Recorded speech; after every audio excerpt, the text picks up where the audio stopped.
Bismillahirrahmanirrahim. Assalamualaikum warahmatullahi wabarakatuh. Bapak Ibu sehat semuanya? Semangat Bu. Alhamdulillah ya.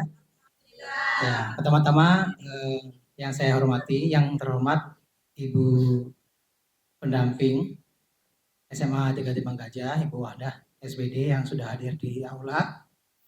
Dan yang saya hormati Bapak Ibu guru dari SMA 3 Timbang Gajah yang semoga selalu diberikan keberkahan.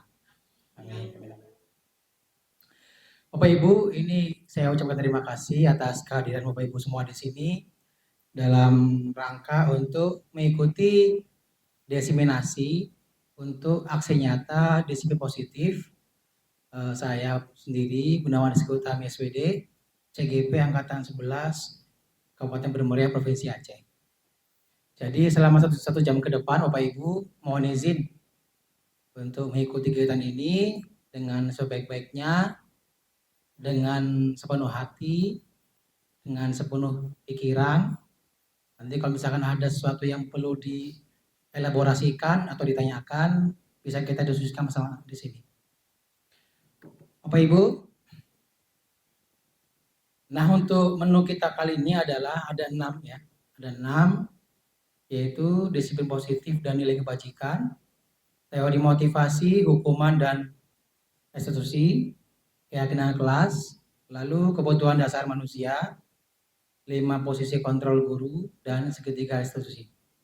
Semua materi ini harus kami sampaikan dalam waktu kurang lebih setengah jam. Nanti sisanya kami berharap atau saya berharap untuk ada diskusi atau tanya jawab terkait dengan materi ini. Ya. Namun sebelum kita masuk lebih dalam tentang materi ini, kita masuk terlebih dahulu di sesi pretest. Bapak Ibu silakan di scan barcode-nya, lalu dikerjakan soalnya. Ada 10 soal pertanyaan benar salah. Isi sesuai dengan pemahaman Ibu semuanya, Bapak Ibu, karena saya perlu memahami bagaimana pemahaman awal Ibu sebelum mengikuti diseminasi kali ini. Ya.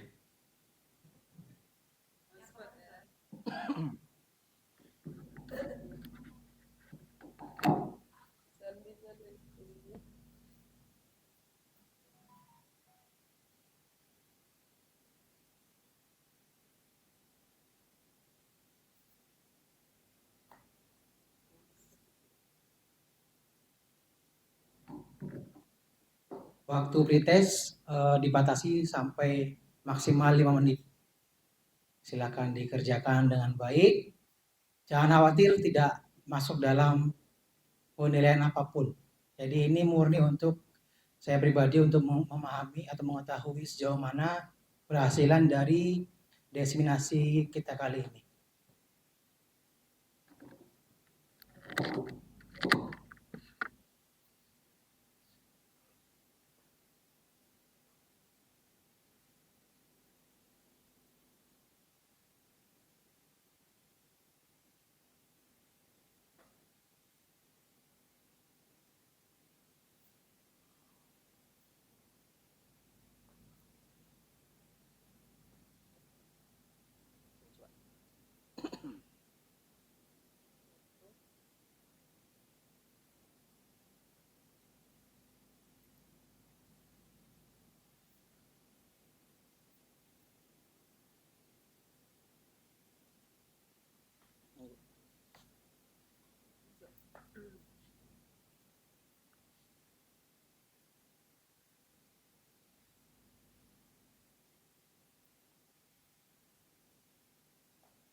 Gimana Bapak Ibu, sudah selesai? Sudah, kalau sudah selesai, terima kasih atas atensi dan juga partisipasinya. Berikutnya Bapak Ibu, nah kita masuk ke menu pertama, yaitu disiplin positif. Jadi apa makna dan apa pentingnya dari disiplin positif ini? Kita akan coba perhatikan dari kegiatan memantik ini. Ya, Bapak Ibu di sini, kalau kita baca ya di sini ada kegiatan namanya cobalah buka, Bapak Ibu. Jadi di sini adalah ada 2 orang yang memiliki tugas masing-masing. Satu orang tugasnya adalah mengepalkan tangan sekuat tenaga. Satu orang lain dia mencoba untuk membuka kepalan tangan temannya. Ya, jadi ini kami memohon untuk membuat kelompok ya. Dua-dua saling berhadapan. Kita praktekkan apa makna atau pentingnya dari disiplin positif. Ya, silakan Bapak Ibu, cari pasangannya dua-dua. Nah, satu berperan yang mengepal ya, mengepal. Yang satu berperan untuk melepaskan kepalan tangan dari teman di hadapannya. Ya. Nah, untuk motivasi Bapak Ibu yang mengepal tangannya, bayangkan ada sesuatu yang berharga di dalam tangan atau kepalan tangan Bapak Ibu. Jadi ada kawan Ibu yang berusaha untuk mengambil barang berharga itu. Jadi pertahankanlah kepalan Bapak Ibu semua di situ, jangan sampai terbuka, jangan sampai terebut. Oke, silakan dicoba. Dalam hitungan ketiga, kita mulai. Ya, 1, 2, 3. Bapak Ibu bisa sambil dirayu-rayu barangkali. Nah, dikritik-kritiki boleh. Intinya agar bisa terbuka kepalan tangannya. Ya. Ya. Oke, waktu habis. Sekarang gantian. Ayo, gantian. Tadi yang kepal, sekarang yang membuka kepala kawannya. Silakan. 1, 2, 3.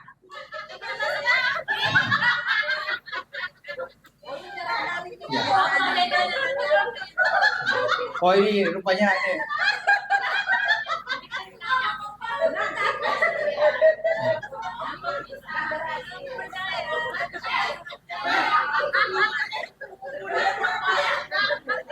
Oke, cukup ya Pak Ibu. Kembali ke posisi awal. Nah, jadi coba ada tadi yang berhasil membuka, ya, yang berhasil siapa angkat tangan? Ya. Berarti siapa yang dibuka kepala tangannya? Bu Sulastri. Coba saya mau bertanya dulu dengan Bu Sulastri. Mengapa kok bisa tangan Ibu terbuka kepala tangannya? Karena saya yakin kawan yang ingin mengetahui isi yang ada di dalam tangan saya ini adalah kawan yang paling setia, yang tahu apa rasa hati saya, yang bisa menjaga kerahasiaan cerita kami berdua. Terima kasih. Ya, tepuk tangan dulu. Berikutnya, ayo, Bu Ami, apakah berhasil mempertahankan kepalan tangan? Saya berhasil mempertahankan karena kata kunci yang diberikan tadi adalah sesuatu yang sangat berharga yang harus saya jaga gitu kan. Jadi siapapun tidak boleh membukanya dan saya ya berusaha menjaga sekuat tenaga. Ya. Baik. Ya, jadi ini adalah kita memantik ya untuk memahami apa itu disiplin positif. Nah, berikutnya. Nah, jadi di sini tadi ada 2 kontrol yang berlaku. Ada yang posisinya sebagai yang membuka kepala tangan, ada yang mempertahankan. Ya. Jadi yang berusaha membuka kepala tangan tadi, dia memiliki kontrol. Dia merasa memiliki kontrol untuk bagaimana caranya untuk melepaskan kepala tangan yang teman yang di depannya tadi. Namun Ada yang berhasil, ada yang gagal ya. Ada yang berhasil, ada yang gagal. Nah, ini kita ibaratkan seperti yang ada pada kasus di sekolah kita. Ada peran sebagai guru, ada peran sebagai murid. Ya. Jadi kalau murid tadi kita ibaratkan sebagai yang mengepalkan tangan, maka guru yang berusaha membuka kepalan tangan murid. Ya, jadi si murid ini dia memiliki berbagai macam mungkin masalah atau sesuatu hal yang mungkin dijaga rapat-rapat, atau mungkin perilaku-perilaku yang sudah mendarah daging, yang sudah menjadi karakter ya. Lalu kita muncul sebagai guru yang berusaha untuk membuka kepalan tangan itu. Ya, ada suatu sisi ketika mungkin guru berhasil membuka kepalan tangan dari siswa itu atau murid itu. Ada sisi lain ketika guru tidak bisa karena murid bersikeras untuk menjaga, tidak mau membukakan pintu hatinya agar guru bisa masuk dan memberikan penguatan. Jadi dari kegiatan tadi adalah maknanya, kalau bisa kita simpulkan ya, bahwa mengapa tadi Ibu Sulastri bisa membukakan atau bisa terbuka kepalan tangannya. Karena Bu Sulastri tadi memahami bahwa saya merelakan tangan saya dibuka karena saya percaya dengan Ibu Himah tadi. Ya. Jadi mengapa bisa dibuka? Mengapa bisa dibuka tangan Bu Sulastri tadi? Karena Bu Sulastri merelakan tangannya dibuka. Ya, jadi mungkin tidak ada kekuatan dari Bu Hima yang bisa mungkin membuka tangan Bu Sulastri. Namun hanya Bu Sulastri lah yang dari dirinya yang memang merelakan untuk terbuka. Kalau Bu Sulastri tidak menginginkan untuk terbuka, sampai kapanpun tidak akan terbuka tangan dari Bu Sulastri. Sama dengan kasus dari guru dan murid. Nah, dari teori kontrol yang dijelaskan oleh Dr. William Glasser dalam kontrol teori, ini ada 4 ilusi kontrol ya, Bapak Ibu ya. Ya, yang pertama ini ya Bapak Ibu ya. Apa ini? Ilusi bahwa orang dewasa memiliki hak untuk memaksa. Ilusi bahwa guru berhak untuk memaksa. Nak baca Al-Quran. Nak buang sampah di tempatnya. Rupanya itu hanya ilusi yang bisa membuat anak itu membaca Al-Quran di dalam hatinya, yang terbuka hidayahnya itu. Jadi guru sampai kapanpun kalau memang belum terbuka itu hatinya, sesering apapun kita mengingatkan, tidak akan pernah mau. Atau maupun dengan terpaksa, dan itu tidak akan memiliki dampak panjang ya, jangka panjang. Berikutnya ada ilusi guru mengontrol murid. Ya, kita mengontrol murid setiap hari harus kita atur bagaimana seragamnya. Kita atur bagaimana ketika masuk sekolah jam berapa maksimal harus datang di sekolah. Lalu saat datang ke sekolah harus mengikuti kegiatan, ada tahsin dan sebagainya. Itu adalah kita mengontrol murid agar mengikuti aturan, mengikuti segala sesuatu yang ada di sekolah ini. Namun ternyata menurut teori ini, guru mengontrol murid adalah ilusi. Ya. Mengapa murid selama ini mau dikontrol, ikut mengikuti kegiatan kita? Barangkali karena murid itu merelakan bahwa oke lah saya ikuti, depan nanti saya dimarahi oleh guru piket atau wali kelas atau guru BK. Lebih baik ikuti aja, walaupun dalam hati lain dia ceritanya. Jadi murid merelakan, oke lah. Lalu ilusi bahwa semua penguatan positif efektif dan bermanfaat. Ilusi bahwa kalau kita memberikan siraman rohani gitu ya, setiap hari Jumat atau hari Senin ketika upacara, itu efektif. Rupanya ini adalah ilusi, hanya ilusi. Kalau menurut teorinya dari William Glasser. Ya, karena penguatan itu dari luar datangnya. Dan kalau mau teori ini, penguatan yang paling bagus adalah yang muncul dalam dirinya sendiri dari intrinsik. Nah, nanti kita akan jelaskan lebih dalam lagi. Yang keempat adalah ilusi bahwa kritik akan membuat orang merasa besar dan menguatkan karakter. Namun sebaliknya, barangkali kritik itu akan semakin membuat murid akan semakin berulah lagi, akan semakin merajalela lagi. Karena barangkali murid belum membukakan hatinya. Ini sudah hatinya masih keras, kita berikan kritik, semakin keras lagi. Ya, kalau kita rayu aja, kita berikan penguatan positif aja masih susah, apalagi kita berikan kritik. Jadi akan semakin keras lagi dia genggaman tangannya atau kepalan tangannya. Ya, jadi di sini apa itu maksud disiplin positif? Ya kan? Jadi di sini dari keempat tadi tidak bisa menjadi solusi. Tidak bisa kita mengontrol murid, tidak bisa kita memaksa murid, tidak bisa kita memberikan penguatan ke murid, tidak bisa kita mengkritik murid. Lalu apa caranya? Yang ditawarkan? Yang ditawarkan adalah disiplin positif. Ya, jadi kalau kita melakukan sesuatu, selama ini kita berkaca ya, kita melakukan sesuatu sebagai guru aja ya.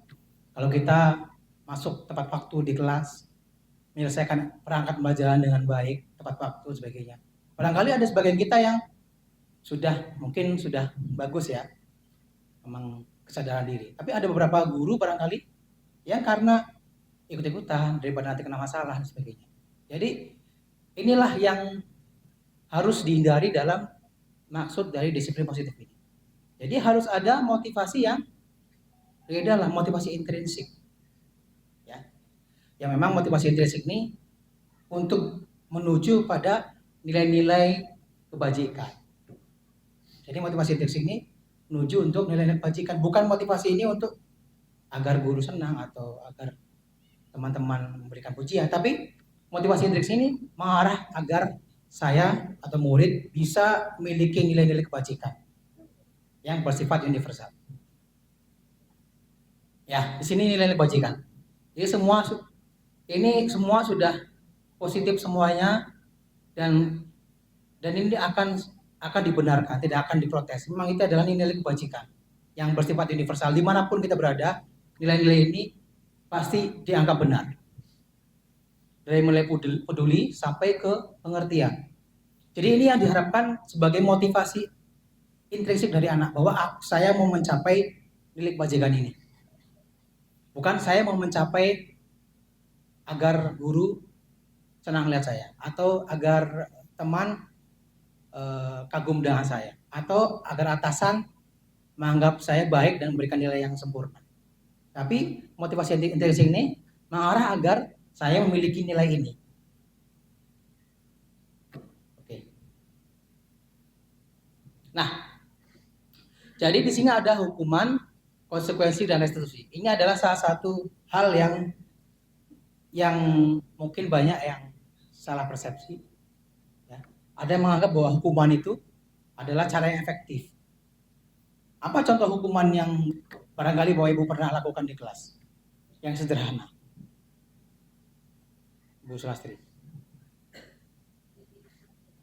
Ya, berdiri di depan kelas ketika murid melakukan kesalahan. Ya, itu hukuman. Lalu kalau konsekuensi, ada kesepakatan yang sudah disepakati sebelumnya. Jadi kalau melanggar kesepakatan itu maka akan ada dampaknya. Ya. Jadi mana yang lebih baik di antara dua itu? Hukuman atau konsekuensi? Kalau hukuman dia biasanya berbentuk fisik ya. Psikis, lalu biasanya tidak ada dampaknya itu tidak ada dalam kesepakatan. Jadi mungkin yang penghukum itu asal apa yang dipikirkannya saat itu langsung terus disuruh dilakukan. Contoh, misalkan terlambat, setelah dimarahi ya kan, melihat sampah banyak, akhirnya disuruh untuk bersih-bersih, pungut-pungut sampah. Itu hukumannya. Atau bersih WC barangkali. Ya. Jadi dari dua itu tadi mungkin lebih baik konsekuensi dibanding hukuman. Namun ada lagi yang lebih baik, Bapak Ibu, restitusi. Ya. Restitusi ini adalah proses menciptakan kondisi bagi murid untuk memperbaiki kesalahan mereka, sehingga mereka bisa kembali pada kelompok mereka dengan karakter yang lebih kuat. Jadi, bedanya apa dengan hukuman dan konsekuensi? Restitusi ini muncul dalam diri. Kita guru hanya mengkolaborasikan, memfasilitasi. Tapi semua evaluasi, refleksi itu muncul dari dalam diri sendiri. Aku mau memperbaiki diri, muncul dari diri sendiri. Karena motivasi intrinsik lebih baik, memiliki dampak lebih panjang dibanding hukuman dan konsekuensi. Ya. Berikutnya. Nah, ini. Kalau hukuman, sesuatu yang menyakitkan harus terjadi. Biar kapok, biar jerah, Bapak Ibu. Ya. Biar jerah anak. Kalau konsekuensi harus terjadi. Karena kamu melanggar, berarti harus terjadi. Kalau kamu melanggar, kalau kamu pakai bajunya beda, kalau pakai bajunya beda, maka credit point akan menanti.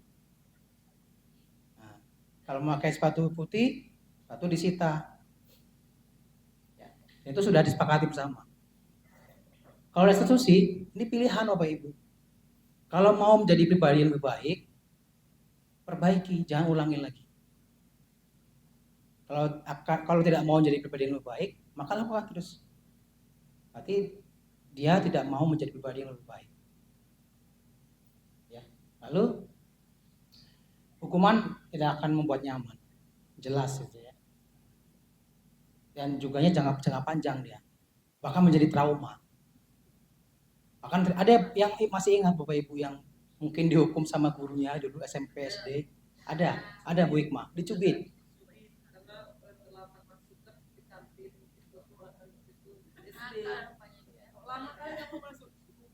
Akhirnya ikut-ikutan sama guru itu akhirnya pada saat SD ya, teringat saya wali kelas saya mencubit di bagian perut karena terlambat masuk. Itu karena ikut-ikut kawan, nunggu kawan lagi makan, lama makan di situ, ya terlambat karena di kantin. Jadi kalau kita bayangkan kan, mungkin guru yang nyubit tadi nggak bakal terbayang bahwa cubitannya itu akan mengena sampai umur ibu sekarang berapa? Itu jadi pelajaran kalau kita sekarang ya. Malah sama guru itu kayak dia cubit dulu, kita jadi Iya, betul. Nah, berarti Bu Hikmah ini adalah pribadi yang baik. Karena ada pribadi yang setelah dicubit itu mendendam. Ada yang dendam sampai sekarang. Nah, ya. Betul ya. Jadi anak ini memang merekam. Kita pun nggak bayangkan. Mungkin selama ini kita melakukan hal akan terekam terus kepada diri siswa itu. Akan ceritakan kepada anak cucu sebagainya. Apalagi kalau tindakan buruk, ya, mencubit dan sebagainya. Itu memang harus dihindari. Itu sekarang di zaman sekarang harus tidak ada hukuman fisik, ya, cubit itu ya. Kalau konsekuensi mungkin beberapa sekolah masih dalam proses peralihan mengarah ke arah restitusi. Tapi kalau hukuman sudah harus ditinggalkan. Nah, jadi kalau hukuman jangka panjang, kalau konsekuensi jangka pendek dia. Mungkin teringat tapi tidak selama itu ya, lupa ya itu. Kalau restitusi dia mengingatkan untuk murid agak dalam jangka yang lebih panjang lagi.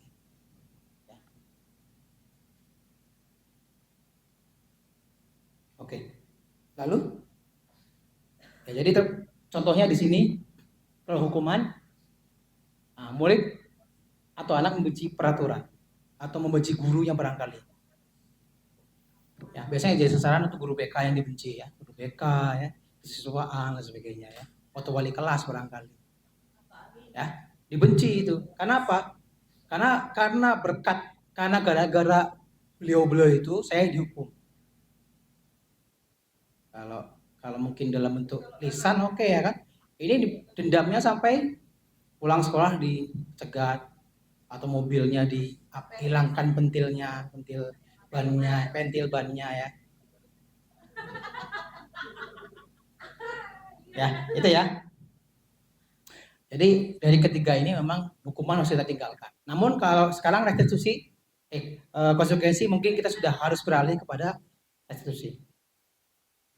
Nah, jadi tadi anak harus memiliki motivasi intrinsik. Jadi motivasinya untuk menjadi pribadi yang mengarah ke nilai-nilai kebajikan. Jadi caranya dengan apa? Kita buat keyakinan kelas. Agar siswa atau murid ini yakin bahwa nilai-nilai kebajikan ini perlu diterapkan. Mengapa? Karena barangkali dengan kita menerapkan nilai kebajikan, kita menjadi nyaman di kelas, menjadi nyaman dengan sesama, menjadi nyaman dengan guru, menjadi nyaman di lingkungan itu. Ya, jadi memang peraturan selama ini kita buat, namun itu belum mengarah kepada keyakinan. Jadi masih bersifat memaksa atau memiliki nilai-nilai atau kalimat-kalimat yang negatif. Ya, ini ya. Jadi kalau kelas ini berbeda dengan peraturan. Jadi kalau kelas ini dia tidak ada kata-kata yang negatif. Saya lihat kemarin ada beberapa kelas yang sudah ada ya, alhamdulillah. Namun ada beberapa poin yang perlu dikoreksi. Ya, jadi masih ada kata dilarang. Dilarang makan di kelas. Atau jangan tidur di kelas. Ya. Jangan membawa, pokoknya semua dilarang, jangan. Kita tahu bahwa kalau dilarang atau jangan, biasanya kita ini sebagai manusia semakin tertarik untuk melakukan. Ya. Nah, kalau di keyakinan kelas ini, semua itu beraura positif, kalimatnya positif.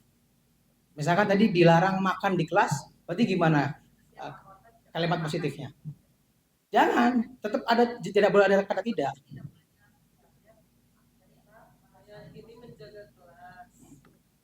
Apa kira-kira penggantinya kalimat positif dari tidak boleh makan di kelas saat belajar?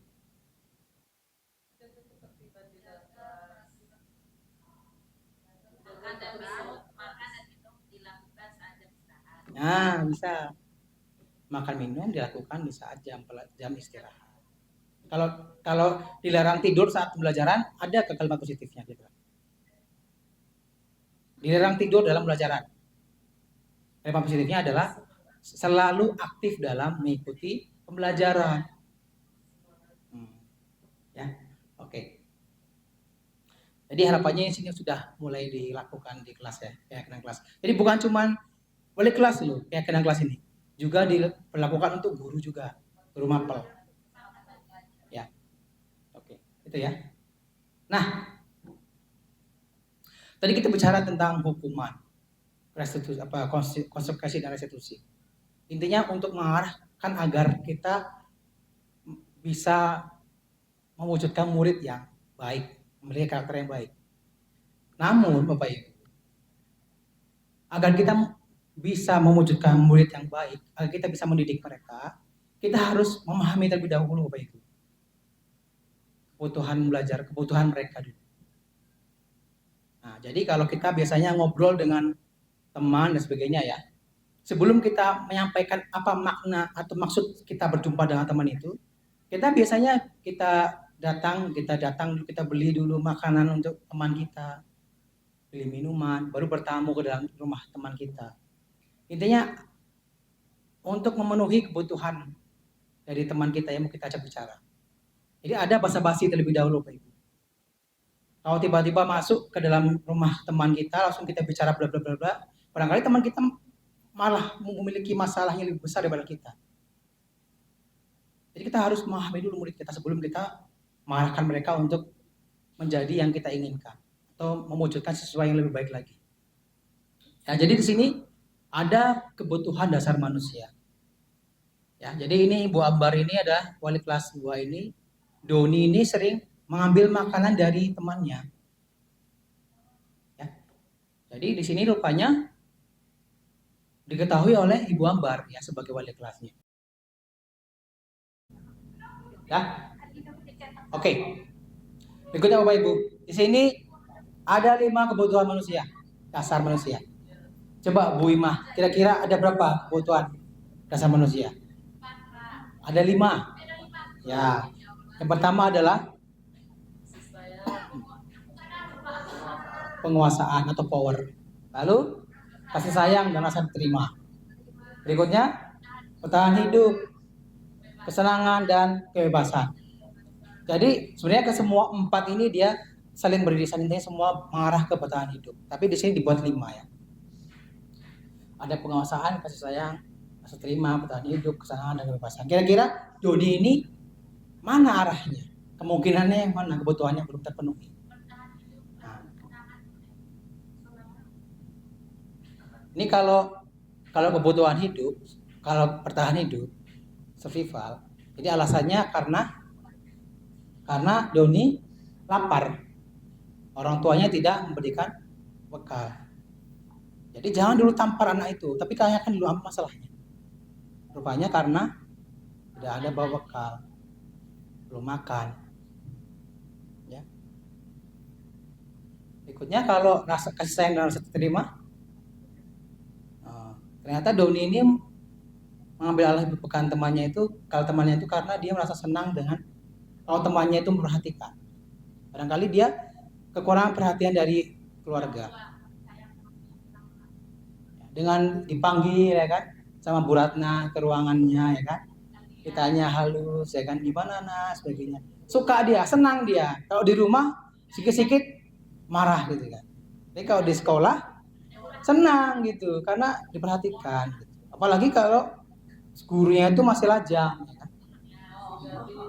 Nah, ya kan masih gadis ya kan. Suka dia mencari masalah karena pengen diperhatikan oleh guru. Ya. Lalu penguasaan. Rupanya Doni ini senang, merasa hebat kalau dia bisa membuat temannya itu tunduk sama dia.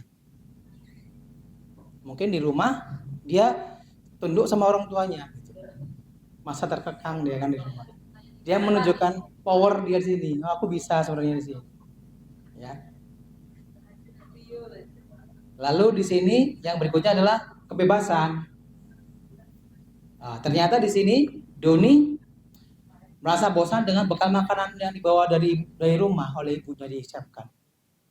Karena melihat kawannya sosis ya kan, nugget Kenzler lagi ya kan, ya itu ya. Itu ya itulah kan. Jadi melihat kawannya bekalnya luar biasa, jadi merasa kayak kurang bebas gitu, maunya makannya seenaknya, ambil tuh semua dari kawan-kawannya. Oke. Kesenangan. Nah, kesenangan juga bisa juga ya. Doninya tuh senang dengan karena melihat ekspresi teman-teman itu yang menjerit, kebingungan dan sebagainya, kan senang dia. Berarti ini psikopat ya. Senang melihat orang lain kesusahan. Iya.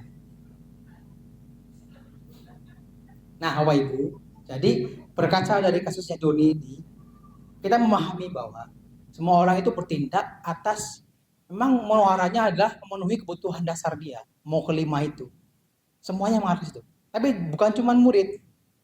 Kita pun sebagai orang tua, itu pun semua pergerakan kita mengajar di sini. Ya kan? Semua mengarah kepada kita kebutuhan hidup kita, bertahan hidup. Jadi semua itu memang bergerak itu berdasarkan bagaimana cara dia untuk memenuhi kebutuhan hidupnya. Nah, itu ya. Gleiser menyatakan bahwa kapasitas untuk berubah ada dalam diri kita. Jika kita dapat mengidentifikasi kebutuhan apa yang mendorong perilaku kita, maka perubahan perilaku positif dapat dimulai dengan mencari solusi untuk memenuhi kebutuhan tertentu itu. Jadi kebutuhannya dipenuhi dulu, baru kita bicara apa solusi. Kalau kebutuhan belum dipenuhi, orang masih lapar, Pak Hilmi. Dicari solusinya apa? Ini kamu tadi ambil, masih lapar, Pak. Bagaimana kita, mungkin yang ada emosi nanti anak itu. Aku lapar, Pak, kenapa aku dimarahi? Tapi kasihkan dulu nasinya, makan dulu kalau enggak. Saya beri waktu dulu berapa menit. Makan dulu, selesai kembali lagi. Baru kita cari solusinya apa. Itu ya. Berikutnya. Nah. Oke. Ya, itu ya. Nah, di sini ada 5 posisi kontrol. Tadi kembali ke arah William Gleiser yang di awal, bahwa kita memiliki 5 jenis posisi kontrol, Bapak Ibu. Ya, jadi ada kontrol sebagai penghukum, pembuat rasa bersalah, teman, pemantau, dan manajer. Oke, coba kita perhatikan. masing-masing ya. Ini kalau penghukum Bapak Ibu. Kalau penghukum, kalau guru yang sering menghukum, berarti dia kontrolnya sebagai penghukum. Nah, ya kan? Ya, betul ya.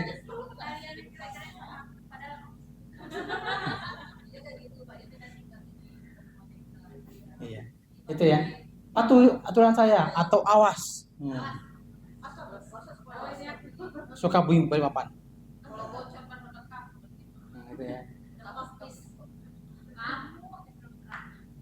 Oh, kamu aja salah. Oke. Berikutnya, 5 posisi berikutnya adalah membuat rasa bersalah. Ya, contoh nih, Ibu Bu Mega kecewa kali katanya kalau melihat kamu seperti itu. Atau Bu Hikmah, berapa kali Bu Hikmah bisa kasih tahu kamu bahwa itu salah?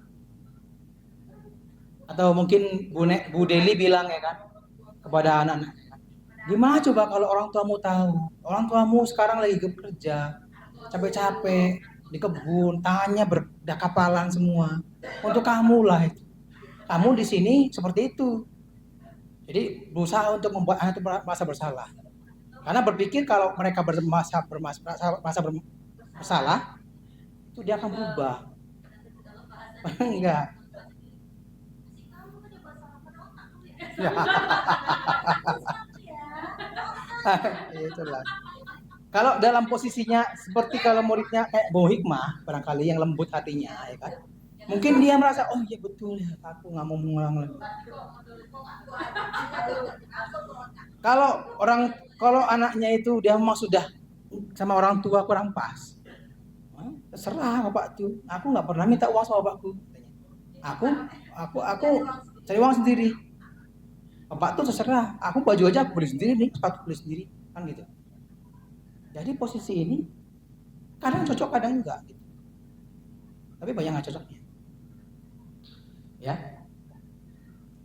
Nah, ini teman ini masih oke teman Bapak Ibu. Ya, jadi lebih lembut ya kan, lebih positif ya kan.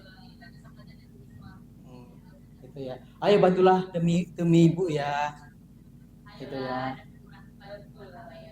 Kan pernah kan sering Bapak bantu kan kamu kan. Sekarang bantulah ibu juga. Ibu piket nih hari ini, kamu jangan seperti itu misalkan ya. Nah, itu dia menganggap bahwa anak itu teman.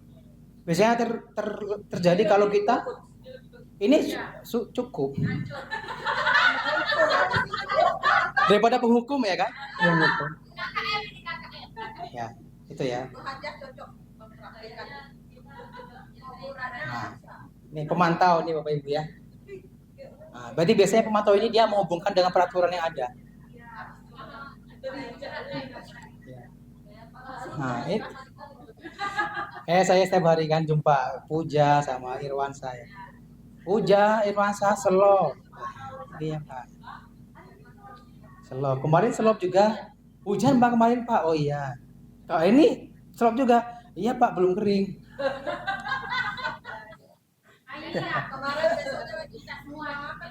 Iya.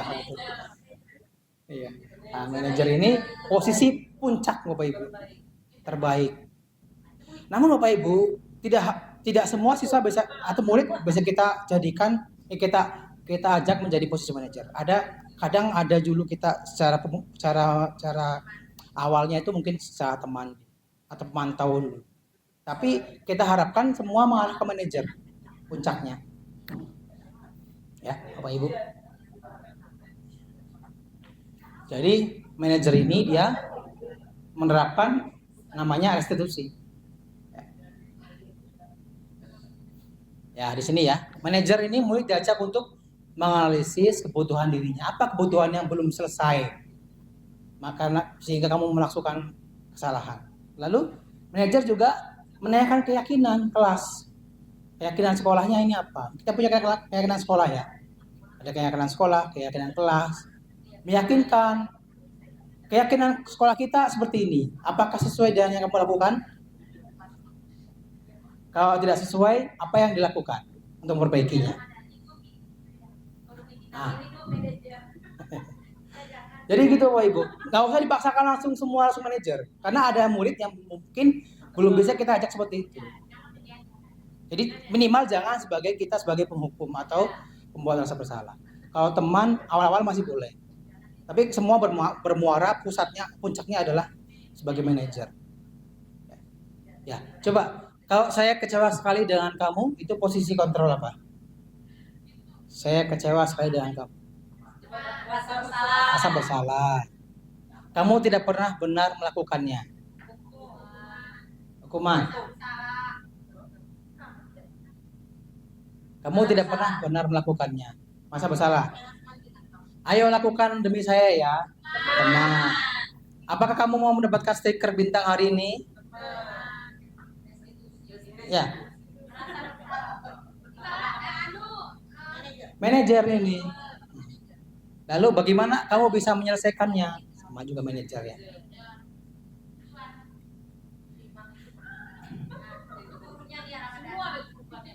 Kamu selalu yang paling terakhir. Ya. Atau pemantau? Karena dia memantau ya.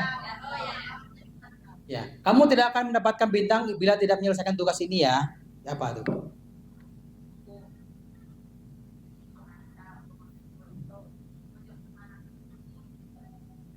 Teman atau pemantau.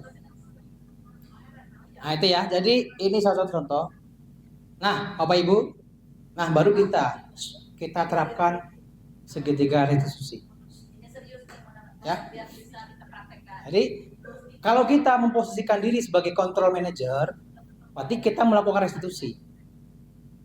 Restitusi panduannya ada namanya segitiga restitusi. Ya, jadi restitusi ini adalah intinya murid itu memahami apa kesalahannya dan memperbaikinya dengan motivasi intrinsik yang ada di dalam dirinya. Ya, ada 3 tahapan segitiga restitusi. Pertama adalah menstabilkan identitas.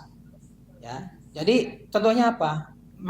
Mindsetnya adalah atau prinsipnya adalah kita berusaha memahami bahwa semua orang pasti pernah melakukan kesalahan. Kali ini giliranmu yang membuat kesalahan. Jadi mereka posisikan dulu mereka menjadi posisi yang pribadi yang sukses dulu. Maksudnya jangan jadikan pribadi yang gagal, tapi posisikan menjadi karya yang sukses, bahwa kita semua sama di dunia ini pasti pernah melakukan kesalahan. Oke, baru setelah itu apa itu? Validasi tindakan yang salah. Jadi semua perilaku itu punya alasan. Hubungkan dengan kebutuhan dasarnya. Kira-kira kebutuhan dasar apa yang kamu belum lengkapi atau belum dipenuhi? Udah sarapan belum? Belum atau gimana itu? Jadi diarahkan dulu kebutuhan dasarnya. Ya tadi ya, Kak Doni tadi ditanya, apa jawabannya Doni? Karena aku menunya nggak suka. Oh, berarti itu kebutuhan dasarnya dia, berarti adalah dia belum menerima kebutuhan dasar yaitu kebebasan. Sadari dulu tuh, berarti dia satu belum dia penuhi. Baru kita bicara solusi, baru kita bicara ke menaikkan keyakinan. Kita hubungkan dengan keyakinan yang ada. Sudah kita pahami dia kebutuhannya, apa yang kurang, dia sudah lega, oh berarti bapak ini tahu yang aku butuhkan. Atau ibu ini tahu yang aku butuhkan. Baru sudah terbuka hatinya, baru bisa bicara. Kita validasi, kita cross check dengan keyakinan kelasnya itu atau keyakinan sekolahnya. Nanti kamu bersalah kan, tidak sesuai dengan keyakinan sekolah kan? Ya. Lalu ditanya apa solusinya? Dan solusi ini tidak boleh muncul dari kita sebagai manajer, tapi muncul dari dirinya mereka sendiri. Apa cara untuk mereka agar lebih baik lagi, agar tidak diulang lagi masalahnya? Itu ya. Jadi ada 3 tadi ya. Jangan terbalik-balik Bapak Ibu ya. Pertama adalah menstabilkan identitas. Yang kedua adalah validasi tindakan yang salah. Yang ketiga adalah menanyakan keyakinan. 3 tadi ya. Ini segitiga ini jangan sampai terbalik-balik. Nah, ini ya contohnya ya. Berbuat salah itu tidak apa-apa. Atau tidak ada manusia yang sempurna. Atau saya juga pernah melakukan kesalahan seperti itu. atau kita bisa menyelesaikan.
Oke, Bapak Ibu. Jadi setelah menanyakan keyakinan, baru kita apa namanya? Jadi tidak ada hukuman sama sekali. Yang ada kita kalau gagal lagi dia kita jumpai lagi, kita panggil lagi. Mengapa?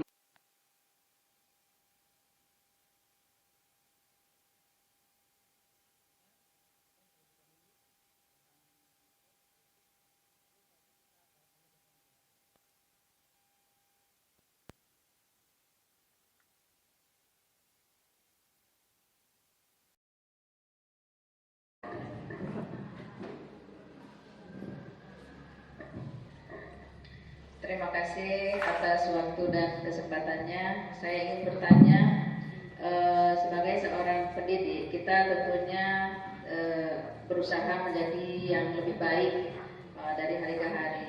Mendengar penjelasan yang Pak Gun katakan tadi, niat untuk mencoba mencapai posisi manajer selalu ada. Tetapi pada saat kita di lapangan, kita jumpai siswa yang sudah kita mencoba terapkan restitusi walaupun belum terlalu sempurna gitu ya. Si anak ini masih belum menunjukkan perubahan yang baik. Jadi itu kira-kira di mana lagi salahnya? Apakah dari usaha kita yang kurang atau pemantauan anak yang ibaratnya hanya di sekolah yang menuntut seperti itu, sedangkan lingkungan yang lain tidak? Mungkin itu saja.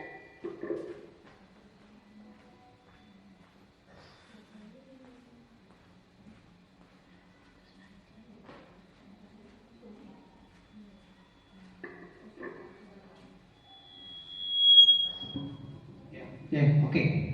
Terima kasih Bu Amia atas pertanyaannya. Memang menjadi dilematis ya, kita sebagai pendidik. Jadi kita sudah menggunakan cara yang mungkin keras saja barangkali, dia tidak berubah. Apalagi kalau kita menggunakan restitusi yang kita lihat sangat positif dan sangat lembut, mengajak diskusi secara humanis, Bapak Ibu. Namun gini prinsipnya, bahwa dalam restitusi tidak ada hukuman, yang ada adalah evaluasi.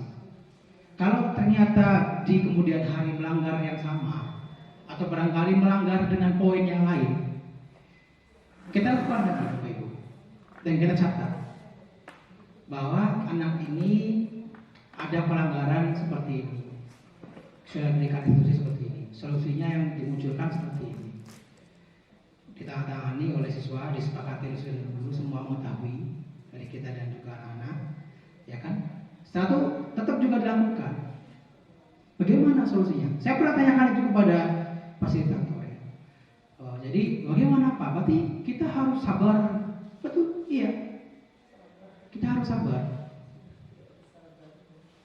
Ketika ada masalah, panggil lagi. Ketika ada masalah, panggil lagi. Apa solusinya? Bahkan melakukan hal yang sama. Lalu apa muaranya? Adakah muaranya? Ada, Bapak Ibu. Nanti muaranya barangkali pada akhir semester.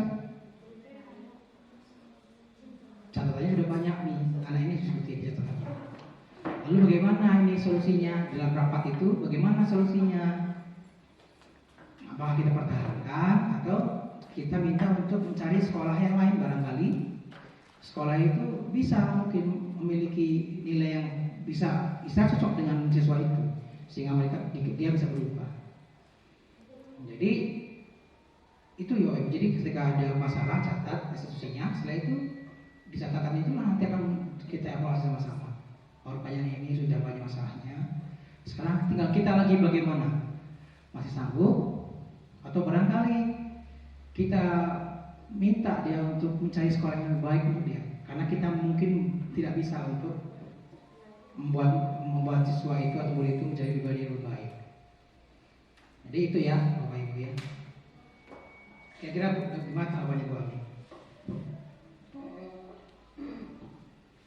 Ada benar juga seperti yang Pak Guru katakan ya.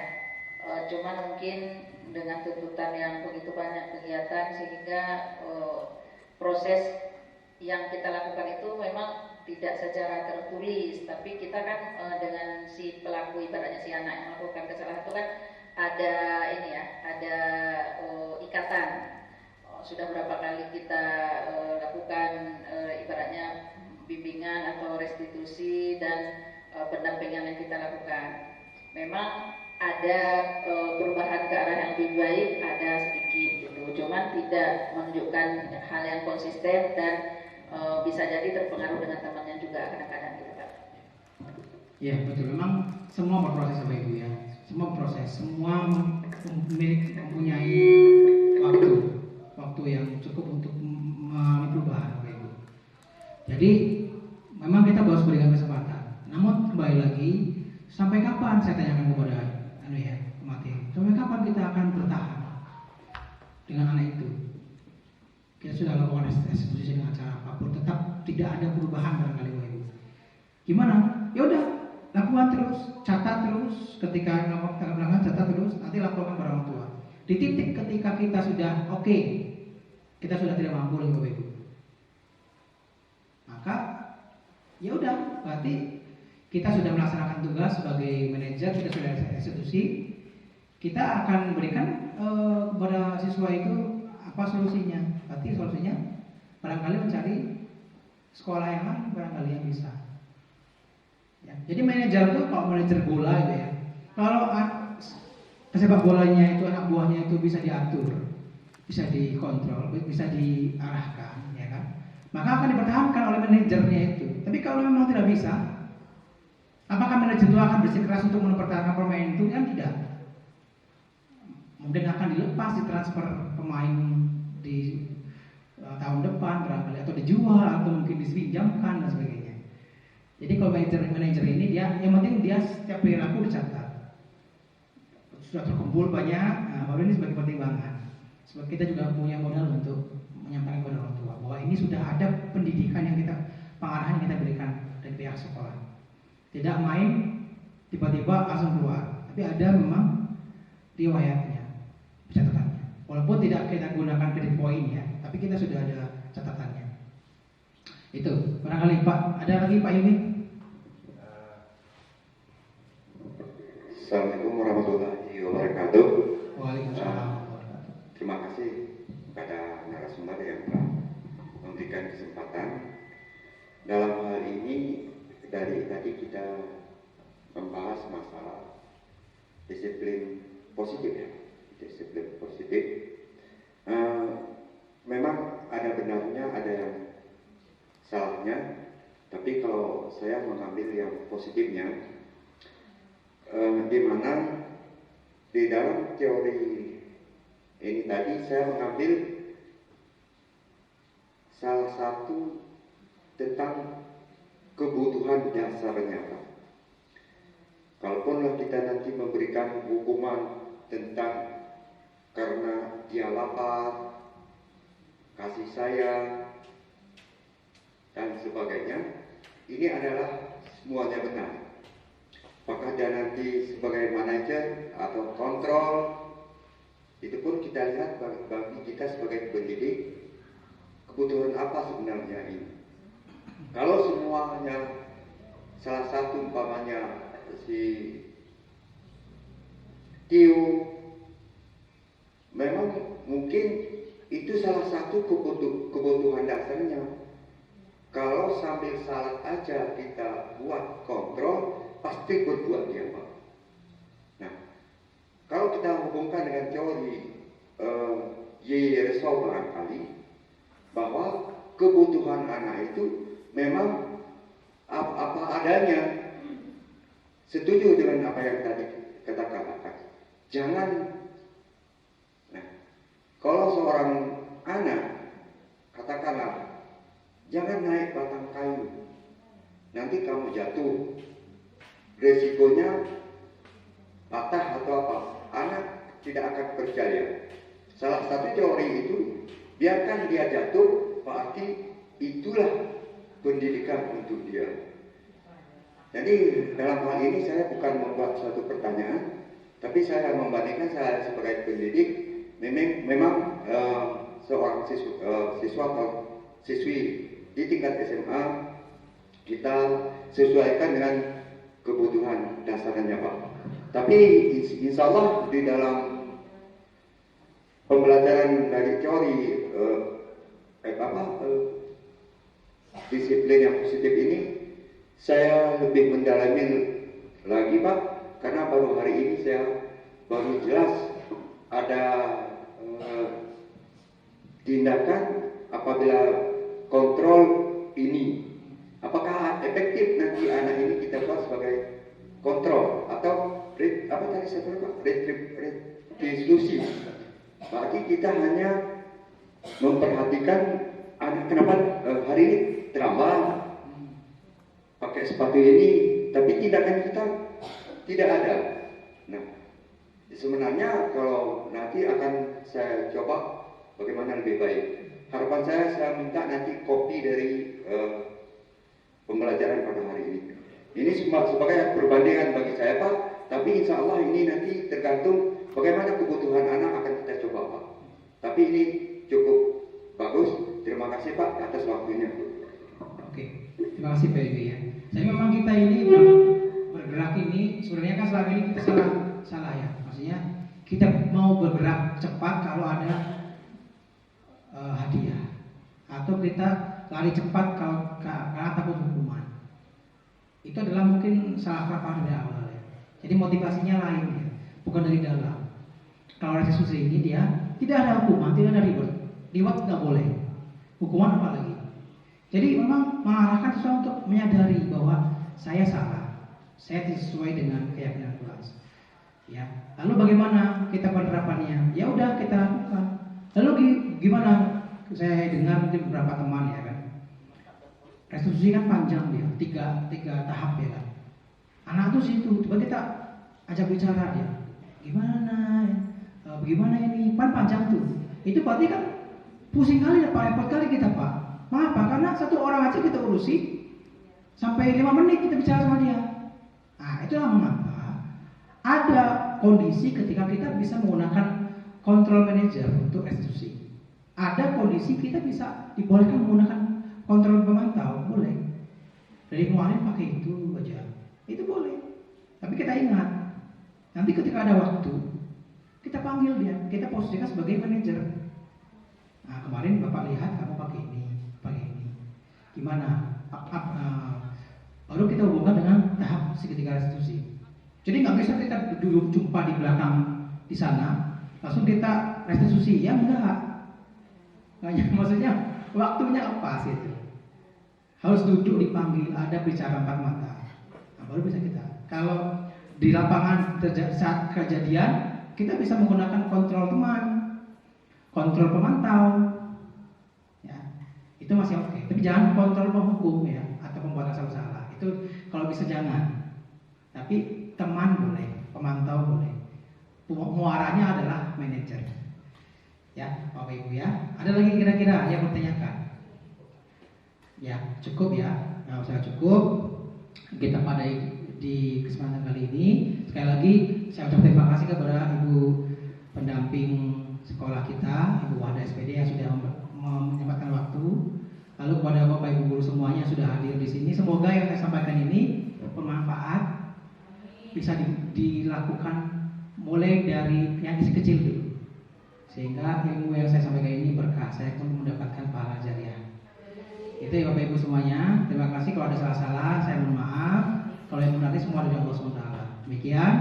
Assalamualaikum warahmatullahi wabarakatuh.